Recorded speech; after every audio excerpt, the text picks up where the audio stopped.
UFC Light-Heavyweight Devin Clark. First and foremost, how are things and how is prep going in anticipation for your next fight? Things are going great. We've been grinding hard, fixing some stuff and focusing in on really taking over this next fight against Ion Cutelaba. Well, let's talk a little bit about the matchup. So, as you mentioned, 1st of May, you'll be fighting Ion Cutelaba. How do you view him as a stylistic matchup when compared with yourself? It's a good matchup. We're both quick and powerful and strong guys that can move pretty well. And I haven't seen much of his wrestling, but he does have decent takedown defense and stuff like that. So yeah, it's a very, very good matchup. It's going to be a really good fight, interesting fight. It's one of those fights, anything could really happen. It could be a 3-round grinder or someone gets knocked out right away in the first round. So it's always an exciting fight, especially at light heavyweight. Yeah. Not to simplify this fight too much, but do you feel it's a little bit of a traditional striker versus grappler matchup where you might have the advantage on the ground and he might have some advantages on the feet? Maybe a little bit. On the surface, I think it seems like that. But again, at this level, everybody's so well-rounded, and I know he's coming in prepared for my wrestling. I'm coming in and prepared for his striking, and vice versa. So it, yeah, like you said, it should be an interesting matchup, and kind of whoever's better conditioned and stays focused longer will win this fight. Out of interest, what did you make of Cutelaba's last 2 fights against the same opponent? Some strange things went on there against Magomed Ankalaev. Well, I think he acted like an idiot in the first fight, and by faking being stumbled, like just unnecessary stuff, and he deserved to lose that fight because of that reason. And then on the second fight, it's just, he came into that fight knowing he had to change some stuff, and so he wasn't able to fight his style, and he got knocked out because of it. He got finished because of it. And Ankalaev is such a good fighter. You can't really, and with all the animosity and stuff that they have, he was able to stay focused and he finished the fight. Yeah, I did want to ask you about that because with quite a lot of his opponents, Cutelaba likes to try and rile them up a little bit, try and get under their skin. Do you anticipate him trying to do any of that with you at all? I try to drop any anticipation when it comes to stuff like that. I've done it in the past, and every time I've been wrong. Yeah. When I think that there's going to be a certain mood for the fight, it never ends up happening. For example, I fought Jan Blachowicz over in Poland, and I'm like, oh, this is going to be cool. Like, I'm going to be able to thrive off of the negative energy from the crowd and stuff like that. And I got there, I'm walking out, and I'm expecting to be booed and everything like that. And they were clapping for me, and it totally threw me out, because the Polish people are just so nice about it and respectful. And it's like, so after that, I've kind of tried to drop anticipating certain vibes from people or the crowd or anything like that. That might so also, whatever happens, happens. That might also be a little bit of what you're saying about fighting Blachowicz in Poland. That might be a little bit of us European fans just being happy it's on our soil and on our time, because we do have a lot of early mornings watching the UFC. Yeah, definitely. Yeah, that was a really good experience. Though they treated me very well over there. Do you have any, just off the cuff? Do you have any favorite experiences, maybe fighting on the road? Any ones that come to mind? That was a good one. Especially fighting overseas in Europe and stuff like that. Sweden was really fun. I got the win over in Sweden against Darko Stasic. That was super cool. And also, and I didn't get to fight, but I went to Russia to fight a Russian, which I was super excited for, and I would still love to do. But every time I've lined up against a Russian, they end up pulling out for whatever reason. But going over to Russia to fight was super cool experience for me and my dad, and just learning different cultures and stuff like that. It's super fun. I was actually speaking to someone about this a little bit earlier. If you actually look at light heavyweight, this might be a little bit of a generalization, but certainly in that top 15, top 20, there is so many nationalities. It's quite bizarre to me. You look at that top 15, you've got a lot of Eastern Europeans, you've got the likes of Jimmy Crute, you've even got a Scot in Paul Craig. It's a very international division. Yeah, absolutely. And it's a very fun division. And that's one of the reasons why it's so much fun. It's just you get all these different kind of characters and different cultures and fighting styles. You got some wrestlers, you got some jiu-jitsu guys, and some European strikers, American strikers. It's all just a little bit different, which makes the matchup super super fun. Yeah, and if we talk about this matchup upcoming against Cutelaba, is it possible that with a dominant performance or perhaps a finish over Cutelaba, you could be ranked in the top 15 after this fight? Do you think that's realistic? Yeah, I think that's very realistic, and I think that goes for either one of us. We're both kind of just on that bubble there of top 15. We've both fought top 15 guys. I've come short against the top 10 guys, like 4 of them, but it's like, but yeah, with a good win, solid win, I think definitely top 15, and then make our way up from there. But definitely take it one fight at a time. Yeah. Of course. Would this, in terms of maybe name value, be the biggest win on your resume? The biggest win? Probably. Yeah. I think this would be the biggest name for sure.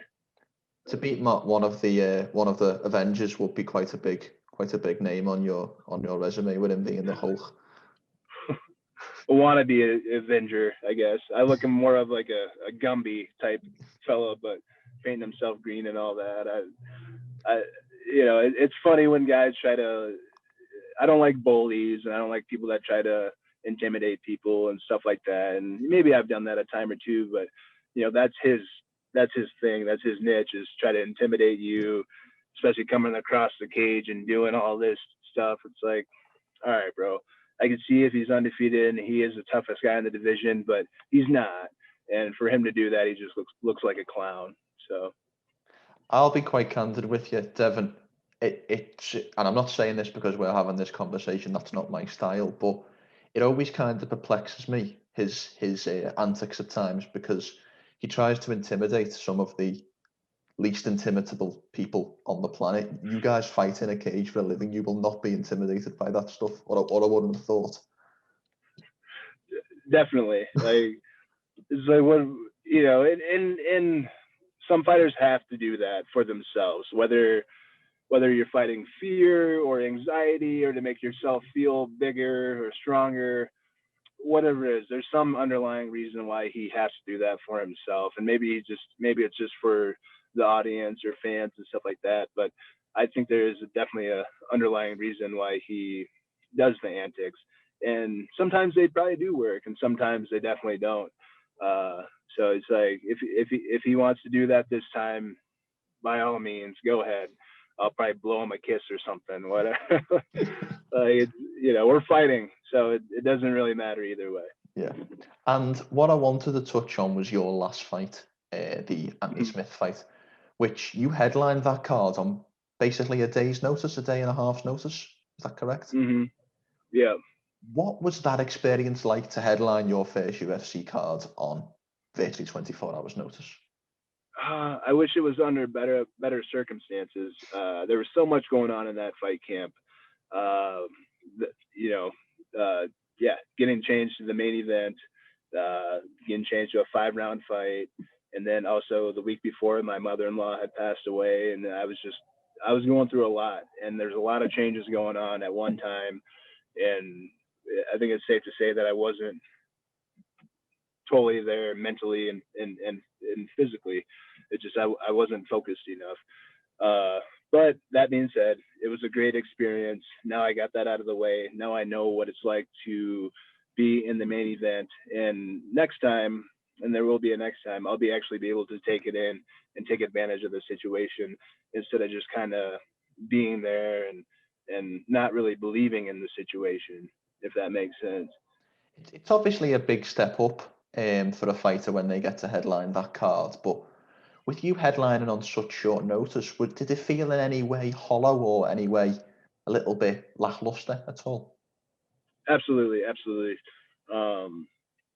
Yeah, it's really easy in that situation to say, well, I didn't earn that main event, and in my eyes, I really didn't at the time. It's like, I'm only here just because the main event dropped out, and at the time it's like I'm only co-main because of Anthony and stuff like that. So a lot of self-doubt, and I think that was just a lot of the situation. I was under a lot of stress and just kind of didn't feel right for even being at camp and fighting at the moment because my family was going through a hard time. So it was a super difficult thing to accept, being that guy, being co-main or being main event. I wasn't really able to hone into it and have fun with it. Like the next time will be. Of course. Now, something I did want to touch on very briefly, because I've been doing this for a couple of months now, and I had a little look through my resume, and I noticed that I hadn't actually spoke to anyone from your gym, from Jackson Wink. Oh, yeah. It slightly perplexed me, to be honest, because I've spoke to a lot of the guys out of the super camps, and you would have thought the bigger gyms there's a better chance.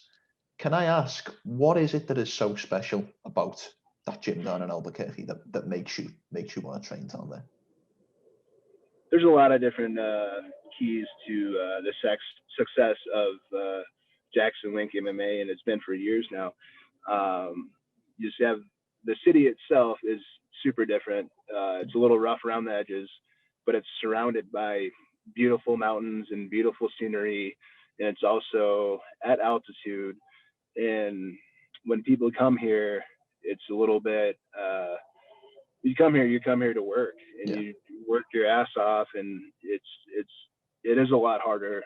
For one, the first 2 weeks you have to adjust to altitude, and if you've ever been in that situation where you go into high altitude and you have to train right away, and you're going against Jon Jones and Carlos Condit and Holly Holmes, and your first day there, and you're still adjusting to altitude, and you can't breathe, and you're going against some of the best in the world, and it's a lot to take in.